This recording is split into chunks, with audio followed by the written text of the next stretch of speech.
अस्सलाम वालेकुम जी, bankers online में आपको खुश आमदीद कहते हैं। आज हम जिस चीज़ के बारे में पढ़ना चाह रहे हैं वो बहुत बहुत ही इम्पॉर्टेंट चीज़ है।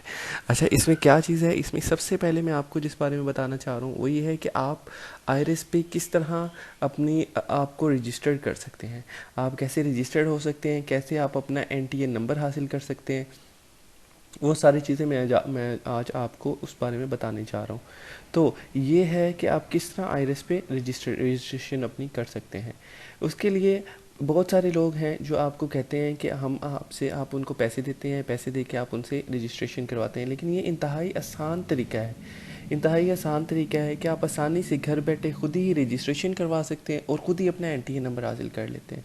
रजिस्ट्रेशन प्रोसेस के क्या तरीका? सबसे पहले आपने ये नीचे टैब दी हुई है जिस पे मैंने सर्कल किया हुआ है कि रजिस्ट्रेशन फॉर अनरजिस्टर्ड पर्सन। आपने इस पर क्लिक करना है, करके आपके सामने जो विंडो आ जाएगी वो ये है। ये सारी आपके सामने विंडो आ जाएगी। ठीक है, अब आपने इस पे सबसे पहले क्या बेसिक इन्फॉर्मेशन इन्होंने मांगी हुई है। उधर आपने अपना CNIC नंबर देना है, मिस्टर मिसेज़ हैं वो देना है, अपना फर्स्ट नेम बताना है, अपनी वालदा का नाम बताना है, लास्ट नेम, अपना मोबाइल नंबर, मोबाइल नेटवर्क और आपका क्या ईमेल एड्रेस है। बेसिक इन्फॉर्मेशन में आपने ये सारी चीज़ें उनको प्रोवाइड कर देनी है। अब उसके बाद वो आपसे एड्रेस इन्फॉर्मेशन मांगते हैं। एड्रेस इन्फॉर्मेशन जो भी आपका एड्रेस है उसके मुताबिक आपने उनको सारी चीज़ें, जिस तरह आप रेजिडेंशियल प्रॉपर्टी में रह रहे हैं तो आपने उनको बता देना है ड्रॉप डाउन करके इस लिस्ट से कि हम रेजिडेंशियल प्रॉपर्टी है हमारी, उसमें हम रिहाइश पजीर हैं, क्या हाउस नंबर है, कौन कितने मरले का यूनिट है, वो आपने सारा कुछ उसको बता देना। और याद रखिएगा ये जिन पे स्टैरिक लगा हुआ है रेड कलर का, ये चीज़ें लाजमी हैं जो आपने फिल करनी है। आगे हम चलें तो आगे दिखा रहे हैं कि आप एड्रेस इन्फॉर्मेशन में, अब आपने एड्रेस इन्फॉर्मेशन में बाज़ औक़ात जो लोग कंफ्यूज हो जाते हैं वो ये है कि जिस तरह सिटी है, सिटी के आगे उन्होंने सर्च का ऑप्शन दिया हुआ है।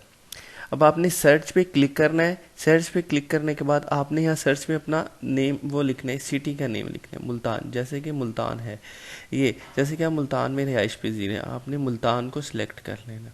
उसके बाद आपने अपना एड्रेस देखना है। एड्रेस आपने मुल्तान में किस जगह रहते हैं, बोस्टन टाउन, जलालपुर, पीरावाला, मुमताज़ाबाद, ये कुछ एरियाज़ हैं जो हमें FBR बता रहा है।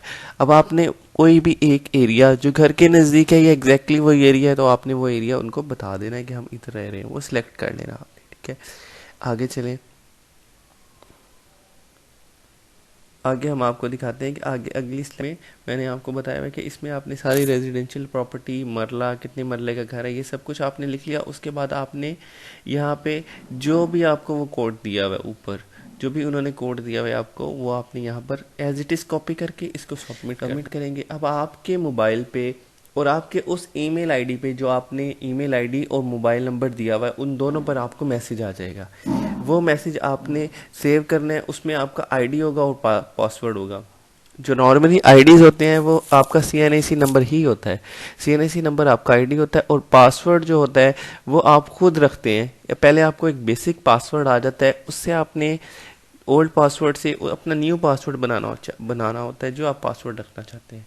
ठीक है, अब वो आपने रख लिया। उसके बाद आपने यहाँ पर आके इसको लॉगिन करना है। लॉगिन आप किस तरह करेंगे? आप सबसे पहले यहाँ पर अपना CNIC नंबर लिखेंगे, मतलब जो लॉगिन आईडी है वो आपका CNIC नंबर ही होता है। लॉगिन आईडी वो लिखेंगे और जो पासवर्ड आपको दिया गया है वो आपने लिखना है। यहाँ से आपने लॉगिन करना है। जैसे ही आप लॉगिन करेंगे ये देखेंगे मैंने आपके पास एक विंडो खुल जाएगी, इस तरह की एक विंडो खुल गई। अब आपके पास ये दो चीज़ें होंगी, 181 फॉर्म और ऑर्डर ग्रांट टू रिफ्यूज और रजिस्ट्रेशन ऑन एप्लीकेशन। ठीक है, ये दो फॉर्म आपके सामने खुलेंगे। आपने करना क्या, आपने माई प्रोफाइल्स में जाना है। माई प्रोफाइल्स आपने ये सब कुछ इग्नोर कर दें, आप माई प्रोफाइल में जाएंगे। जैसे आप माई में जाएंगे, यहाँ पे माई प्रोफाइल में क्लिक करना है आपने। जैसे आप माई प्रोफाइल में क्लिक करेंगे आपके सामने एक विंडो ओपन हो जाएगी। बाद आपने आगे अगर बिजनेसमैन है तो बिजनेस की डिटेल लिखनी है, अगर बिजनेसमैन नहीं है तो आपने सैलरी ही लिखना है। उसके बाद आपने यहाँ पर अपने एड्रेस की मालूमात देनी है, जिस एड्रेस पे आप रह रहे हैं, मतलब जो एड्रेस आपने पहले उन्हें बताया था एज इट इज़ आपने डिटेल में ये सारा एड्रेस की मालूमात उन्हें दे देनी। यूटिलिटी कनेक्शंस, अगर आपके नाम पर कोई मीटर लगा हुआ है सुई गैस का या बिजली का, अगर कोई मीटर लगा हुआ है तो आपने वो इसके बारे में बता देना।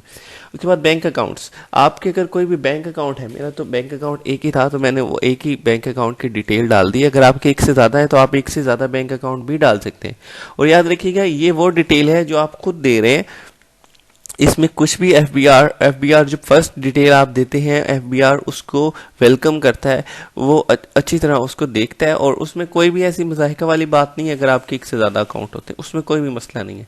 यहाँ पर आप बैंक अकाउंट की डिटेल ऐड कर दें। लीगल रिप्रेजेंटेटिव अगर आपके पास कोई है, कोई रखा हुआ है, कोई बिजनेस होगा, ये उस केस में होता है। अगर आपके पास बिजनेस होता है तो आपका जो बिजनेस का लीगल रिप्रेजेंटेटिव होता है वो आपने यहाँ पर डालना होता है। उसके बाद ऑथराइज रिप्रेजेंटेटिव, अगर कोई आप चाहते हैं आपके बिहाफ पे कोई ना कोई बंदा ट्रांजैक्शन करे तो वो इसमें आप लिख सकते हैं, अगर आप लिखना चाहें, वरना कोई ज़रूरत नहीं है। ना आप बैंक अकाउंट के बाद ना आप लीगल रिप्रेजेंटेटिव लिखना, ऑथराइज पर्सन लिखने, एम्प्लॉयर, अगर कोई आपका एम्प्लॉयर है या आप एम्प्लॉयर हैं तो आपने इसमें डिटेल डाली है। अटैचमेंट में आपसे मांगेगा, अगर आपने यूटिलिटी कनेक्शंस के बारे में बताया होगा तो मांगेगा कि बिल की पिक्चर अपलोड करें। अगर आपने बताया होगा कि आप किसी घर के मालिक हैं तो वो बताएगा उसके डॉक्यूमेंट्स अपलोड करें। ज़रूरी नहीं है अपलोड करना।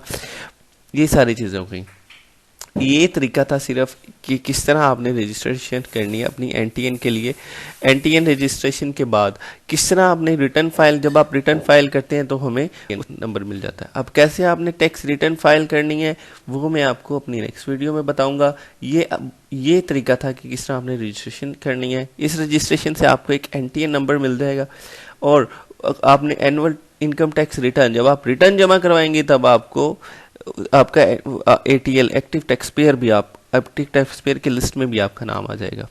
ठीक है, और रिटर्न आपने कैसे जमा कराने हैं वो हम अपनी अगली वीडियो में बताएंगे। थैंक यू सो मच, बहुत शुक्रिया, अल्लाह हाफिज़।